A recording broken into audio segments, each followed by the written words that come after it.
Hi, I'm Robin Walker, and I'm an artist. I'm wearing the lab coat because I found that a lab coat is definitely the best smock, especially when you want to stay clean for later in the day. I'm here to do this series of videos to show you how I start a painting, how I gain inspiration, how I work through a painting, and how finally I pull it to its resolution. So we're starting with a blank canvas. I want to look at my materials, and then I'll show you how we get started. The first thing is my brushes. I really love these little chip brushes that you get for 99 cents from the hardware store.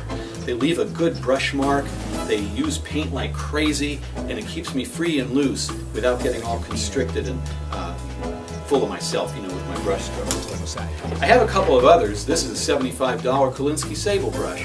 I use it sometimes, but mostly I use these chip brushes, or I use mid-range brushes, mostly watercolor brushes, or a synthetic bristle brush like this. I also have some sticks that I put on the ends of these so that I can work farther from my canvas and get a little more movement with my hand instead of getting so close up.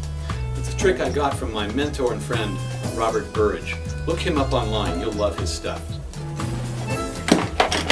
I'm painting with Nova Color acrylic paints. These are available only by mail order, and they're manufactured here in Los Angeles where I live.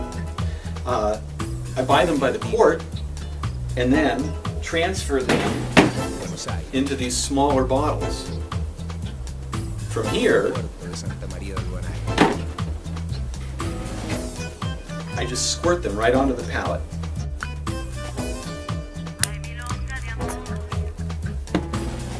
I also have a bucket of water and of course my palette.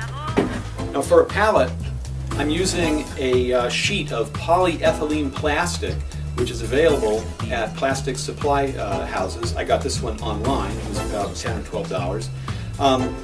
What happens with the polyethylene is that paint doesn't stick to it. In fact, nothing sticks to it. So when you're done painting, you just pick up the paint. You can discard it if you want. I actually wait till the whole palette is covered and I peel the whole thing off as one and I make it into a clock. It's a great looking artist treasure. If anyone's interested in a clock, find me, I'm online. When I start a painting, I have an idea in my head of what I want to paint. But I know that what's going to come out is not anything like what's in my head right now. If it did, it would be like photographing the mind, which would be cool, but it would probably lack some liveliness. What I'm going to do is start with an idea. In this case, it's one of my king and queen paintings, which I've been doing a lot lately. In this case, I had an idea of a vast room in which two people, a king and a queen, or a princess and a prince, were dancing to an old Victrola. So those are the things I want to have in this painting. Victrola, two figures, and an idea that the ceiling is very high and that it's somewhat castle-like. So I'm looking at an idea of scale, meaning that part of the painting will have something very small and the rest of it will have something very big, and there will be a difference between the vast space and the details on one side. And to do that, to get the idea basically on the canvas, I'm using a Derwent watercolor pencil and also some charcoal.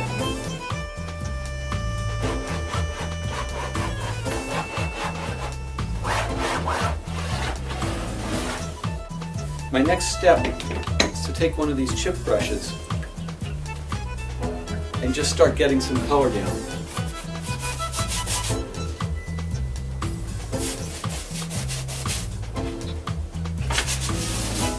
I have a rule of thumb that I like, which is try always to use more than one color on the brush at a time. In this case, I've got red and some white.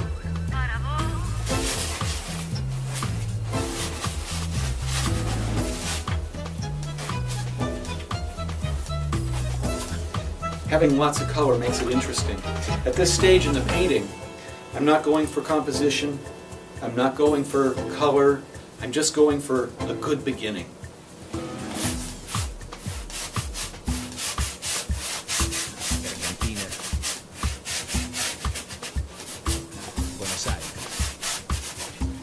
Somewhere along the line, all these colors and all these shapes will inspire me to make the figures and the action even more interesting. I'm kind of drawing now, just shapes, fun ideas, something to inspire me later. Not sure where I'm going with it, just following my intuition, following my artistic sensibilities.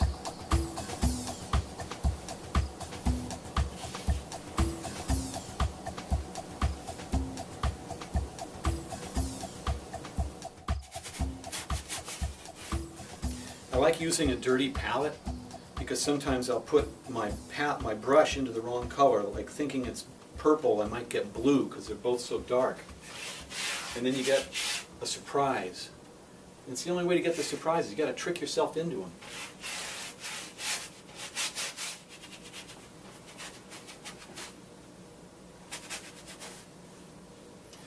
I need to step back and see how we're doing here.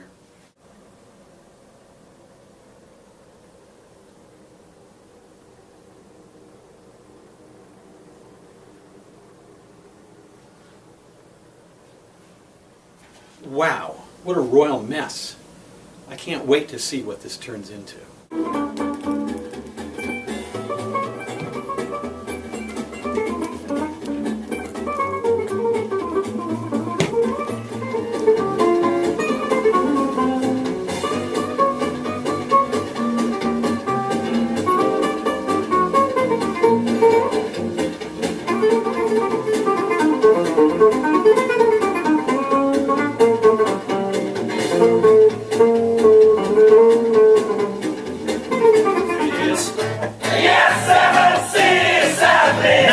Jokers kept around just like a scarecrows in hometown.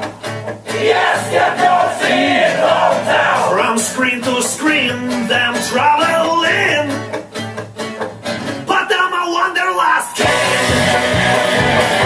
I stay underground. Let me out. Let me be gone. It's more than, 45 minutes.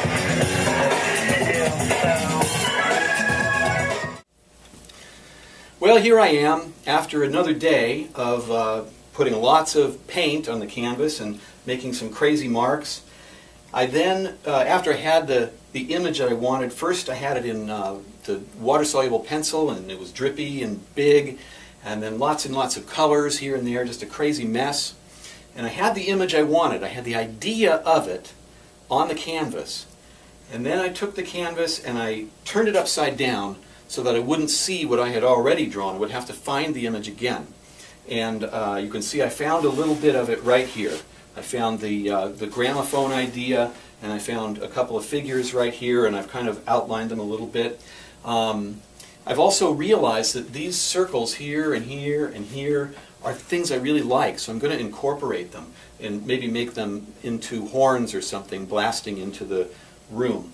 The problem I'm having so far is that I've made my figures too big, and I made the gramophone too big because I still wanted that sense of scale. I wanted something bigger than my figures. So my next step is to work out these figures here, what are they going to be, and make these figures smaller and bring them down into the bottom of the canvas, because I want lots of action down here and then some empty space or places for the eyes to rest, and then something that's soaring up here. And I've got to find a way to do that. That's my next step.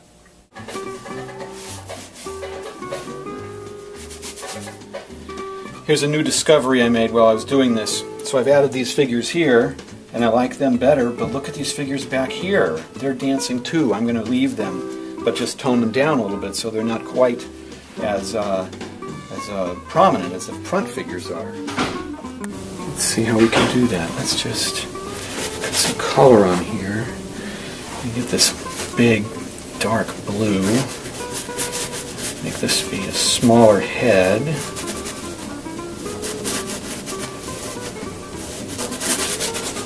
I like that circle.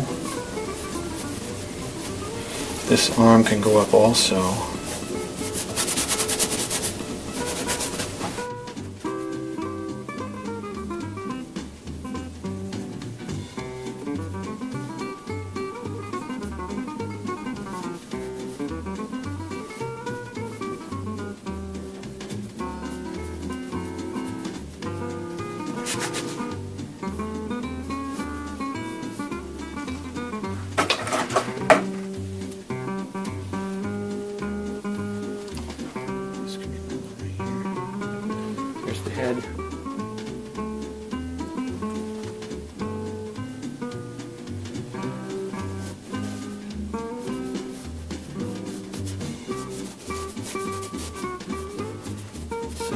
that. Couple legs.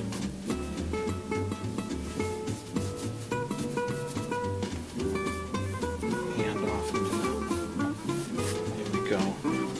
Now, I'm going to try and isolate that a little bit